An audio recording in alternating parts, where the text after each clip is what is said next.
Alright, we're jumping right into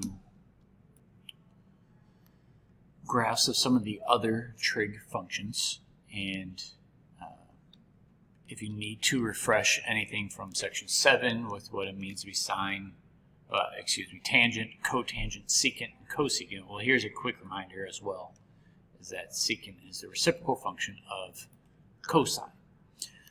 So as we move into this section of graphing secant, what you want to do is just, and I like how the author went ahead and just put a dashed line inside for cosine,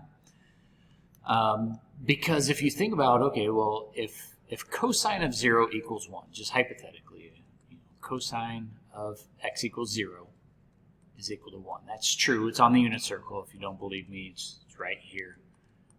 The x-coordinate's 1. Well, what's the reciprocal of 1? It's still 1. But as we go around the unit circle and we get to pi over 2, so you can see the pi over 2 right here, cosine is 0. Well, the reciprocal of 0 is actually undefined. So what you're going to see is we're going to put a vertical asymptote where the cosine graph is equal to 0. And as I go around, at pi, we get negative 1. Well, it's the reciprocal of negative 1. It's still negative 1. And then as we get to 3 pi over 2, we get another dividing by 0, which is undefined. And what you're seeing is we're going to get a bunch of vertical asymptotes at all of these. Now, I could go through in a long explanation, but I'll just keep it short for you. Is that, I guess my long explanation would be, well, where this graph hits 1/2 for cosine, well, the reciprocal of 1/2 would take us up to 2. Now, I'm not going to be that strict about these values. This over here is 1/2 as well. All I'm going to say is a max for cosine becomes a minimum value for secant. So if you can graph cosine, then you can graph secant, because the max becomes a min, and yeah, there you have it. You get the final answer. And then a min for cosine becomes a max for secant. Why? Well, think about it. Like if this value was negative 1/2, the reciprocal of negative 1/2 gives you negative 2. You don't change the sign of anything. You get the same value. So as I finish this graph for secant, I'm just kind of answering all those questions and giving you my explanation. But as you go through this video, you could do this on your own. So talking about where cosine equals 0. Now, I didn't circle them. I went ahead and put vertical asymptotes there. So what will be true of the secant and the values of x, they're going to be vertical asymptotes. Draw a dashed vertical line there. That's exactly what I did. And then you can use a graphing calculator, which I have already set up for you. I'll just write in y equals secant of x. And you can see how that, if I wanted to, I could put a vertical line at x equals, right here. I can make it pi over 2. And you can see I have a vertical asymptote at that value. I could do it again at 3 pi over 2. I could also, let's do that real quick, 3 pi over 2. You can see another vertical asymptote there. But I was also planning on showing you y equals cosine of x. And you can see that the maxes for cosine become the min for secant. The min for cosine is the maximum for secant. So again, if you can graph cosine, you should be able to graph secant.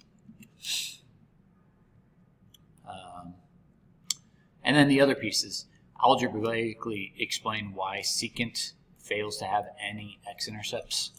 I mean, the main premise there is getting you to understand that secant of x is equal to 1 over cosine of x. Well, if it's an x-intercept, then it has to equal 0. Well, the only way to get a problem to equal 0 is if the numerator equals 0.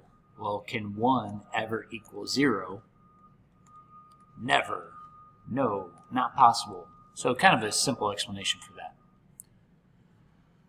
So as I move forward on the next one, remember a period is how long it takes for the cycle to repeat itself.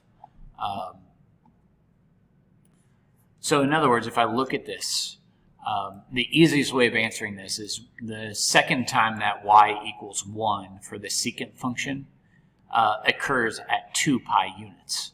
So you can see that every one of these pictures repeats after 2 pi units.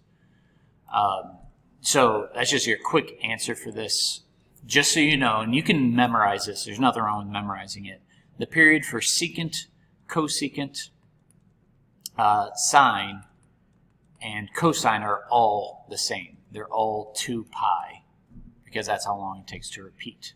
But if I were to get into the graph of tangent, here, I'll change colors and just write it right here. Tangent and cotangent's graph has a period of length pi radians. Yeah. Okay, so as we kind of go through all of this, I hope you kind of understand that there's a premise going on here. And I don't know if the other videos have explained it yet, but I'm going to explain it right now. Is if you noticed, all of our answers for sine and cosine were always answers between -1 and 1. Because if I were to draw a horizontal line anywhere in here, the graph of cosine or the graph of sine only hits values between -1 and 1, unless we have our phase, our vertical stretch shifting up and down, things like that. But let's assume that we're talking about the parent function.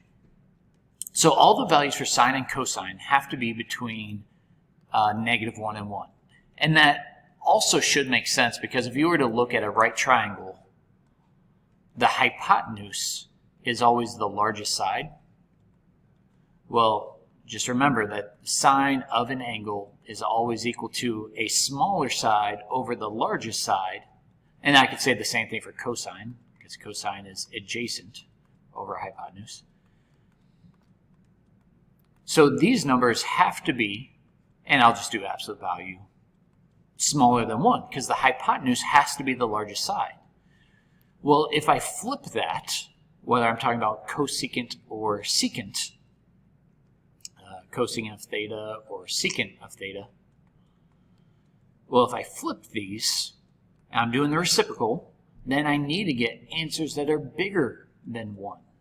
Bigger than 1. And I can confirm that by looking at the graph, because if I drew a vertical line, I need to have values that are bigger than 1 or smaller than -1, which is why I threw in the absolute value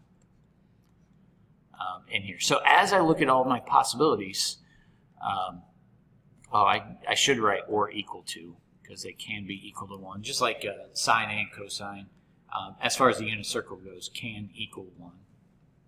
Even though my triangle explanation kind of appears wrong there. So as you look at your options for the possible answer for secant, 1 is a possible answer. 3/2 is bigger than 1, that's a possible answer.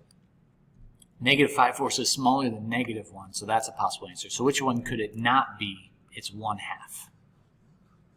Okay, so you might want to either be able to figure that out or memorize that as we move forward. So then the next thing goes for tangent. I kind of gave you away the period of tangent already. But remember, the definition of tangent is sine over cosine. So the first thing is we're talking about undefined values. The undefined values are when cosine is equal to 0. So remember the cosine equals 0 is this dotting in green. So what they're trying to get you to realize is if cosine equals 0, that's where your vertical asymptotes will be located. Vertical asymptote, vertical asymptote. Over here is another vertical asymptote. I think you can see it's every pi. I know it's pi over 2, 3 pi over 2, but it is every pi radians. Hence the period. And just a quick explanation, because it does ask you to explain, it's when cosine of theta, or cosine of x, I guess I should be staying consistent here, is equal to 0. So vertical asymptotes. Because as a reminder, if the denominator equals 0, we have vertical asymptotes. And then as we look at the x-intercepts, that would be where the numerator equals 0. So where sine is equal to 0, I should be changing colors here. I'll do this in this color. So where sine equals 0, right here, right here, right here, over here, and over here are all going to be x-intercepts. So where the numerator equals 0 is the x-intercepts. Up here was when the denominator equals 0. And then from that, you can use a calculator, but I'll just give you the answer. Just think about if we had a positive divided by a positive, we're going to get a positive answer. So the graph of tangent, I'm not doing a very good job because when they're equal to each other, tangent should be 1. And try and hit that point a little bit better. It's like pi over 4 radians. Tangent's equal to 1. And then it shoots up to the vertical asymptote. Now on this part, you can see cosine is positive, but sine is negative, and negative divided by a positive gives us a negative answer. And shoots down. And like I said, this repeats every pi radians. So our graph looks something like this. And I hope you're confirmed. Another way to think about this is the way the author designed this graph is every vertical, I guess, row of or column of bars here is a quadrant. So what I'm trying to highlight, maybe I will highlight, right here is quadrant 1 where tangent is positive. All trig functions are positive right there. Right here is quadrant 2 where you can see that sine is positive but tangent and cosine are negative.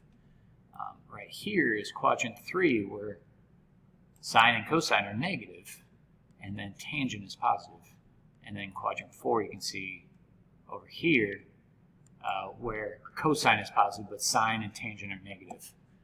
So that might be helpful for some of you, being able to visualize things. As I mentioned, I can pull up Desmos, erase all this stuff, and just give you the graph of tangent. And unfortunately, because I don't have it set up in radians, you can't really see the quadrants, but they are there. And while I'm at it, I might as well even point out what y equals cotangent of x looks like. And it gets a little busy, but notice because cotangent is cosine over sine, we now have vertical asymptotes where tangent had x-intercepts. Because remember, we flip tangent sine over cosine, cotangent's cosine over sine, so the x-intercepts and the vertical asymptotes flip. One more thing, and I think I'll pause the video here after I say this, is notice that when tangent is positive, cotangent's also positive. That's why it looks like a reflection, even though it's really not.